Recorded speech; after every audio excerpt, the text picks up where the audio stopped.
Hi people, it's really good to be back in a very cold South Africa compared to an incredibly hot USA, but it's good to be back with you folk back here in our town again. Do just want to say, first of all, man, a huge thank you. You people across in the States have just been unbelievably kind. You have hosted me so graciously. You have gone way beyond the call of what would consider to be normal. And those of you who are friends and those close to us, you really epitomize what Jesus talks about when he talks about extra mile people who, when you ask for one thing, give you another thing as well. And you guys have been phenomenal. And so from the bottom of my heart and from Helene, we say thank you to you all. Also, quick shout out to the team here. People, you don't need me. You have just blown me away. I've been watching, I've been listening, I've been hearing the good things that you have been doing. That holiday Bible club was phenomenal. The sermons, the worship, the church is just, I am just so privileged to be a part of this remarkable team here. Thanks elders and trustees and for everybody at Genesis and all the staff of the church for just doing yourself so proud. Well done. Right, let's get into the book of Mark. I want to continue today in Mark chapter 8.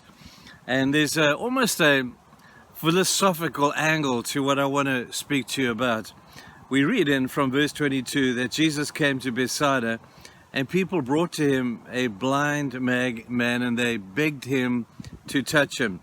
He took the blind man aside and he put spit on his man's eyes and he put his hands on him. And then he said to this man, "Do you see anything?"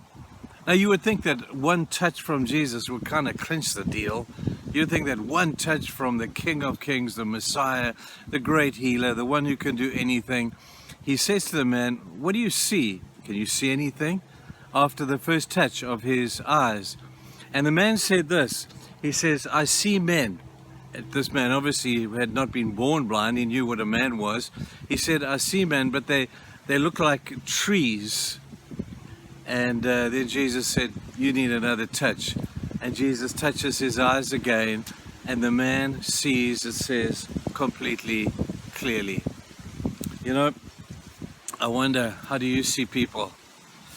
From the first touch of Jesus, do you still see people as just trees, inanimate objects?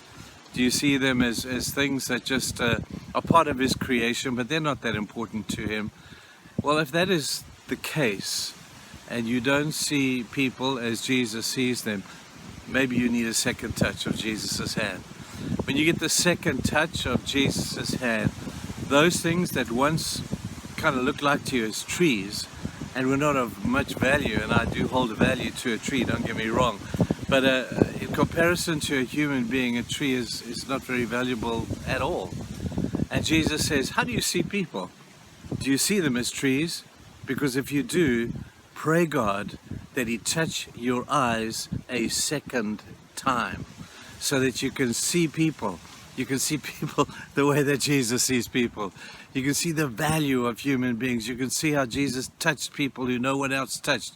People spoke to people who Jesus no one else spoke to. People just raised up people. People. Listen, God values people above every single thing else. And he wants us to see people the way he sees them. He wants us to have experienced that second touch. And I can remember experiencing that myself and saying, God, I didn't understand that you valued people so much. God, you don't have a value system here like we have, where we value people according to what they can do for us. You value them if they can do nothing for you. You value them even if they are sinful, distant from you people. And God values people like that. Now I know between us that there are some people that are not always that easy to love. Some people that are not always that easy sometimes just to like them, because they just seem to get in our face and go in our way. Maybe they have a different culture, a different color, a different creed, a different country, I don't know. But there are people who are different to us out there. That makes no difference at all. God says the true heart of who God is that he loves them all exactly the same. So how do you see people today? See them as trees? Yeah, there's a pine tree, there's a baobab tree, there's a, there's a prickly tree. Keep away from that one. How do you see it? Do you see them as trees? Or could it be that maybe we pray God, and you can pray this prayer, people, that you pray God that He touch your eyes a second time so that you see people the same way that He does. Think about that. In fact, don't think about it. Just go and do it. That'll be awesome. Have a great day, you guys. Love you lots. Bye.